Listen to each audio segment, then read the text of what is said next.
The EFF objects to this report with the contempt it deserves and will not support its recommendations to condone unauthorized expenditure to be paid by taxpayers' money. You're asking us to condone kleptocratic culture, which basically promotes gluttony in many instances.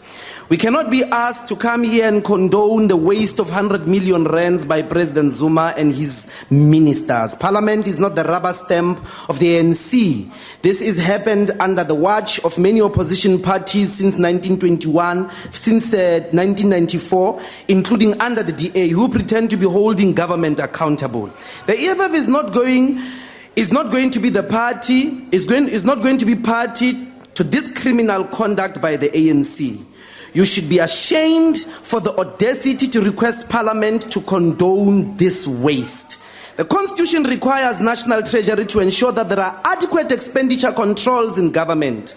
Minister Nhlanhla Nene and his predecessors have failed with flying colors in ensuring that government has adequate internal control measures in place. By your own admission, National Treasury says government has no system in place to ensure that the department doesn't overspend on its budget. Minister Nhlanhla Nene comes to stand here every year to dish out money for his ANC comrades to just eat. How can you, after 21 years in government, not have adequate control system in place unless it is not in your interest to have such systems in place?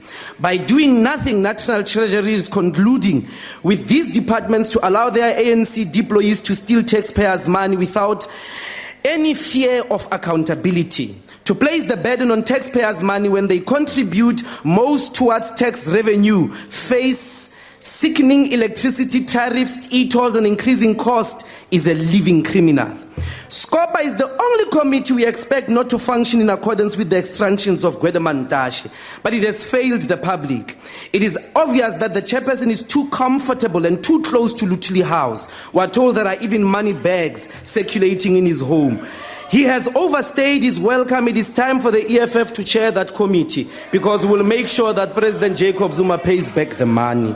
The committee has condoned unauthorized expenditure in millions without any criminal or disciplinary measures instituted against those who have wasted taxpayers' funds. No money is recovered.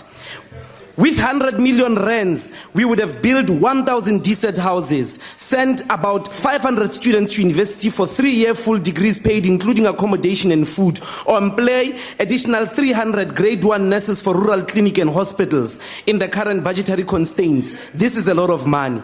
Unauthorized expenditure in the presidency could have been prevented. But President Zuma and his family think that government money is their personal purse, like the chickens and the kettles in their kraal. We'll never support this, and we make yet another demand that you must pay back the money.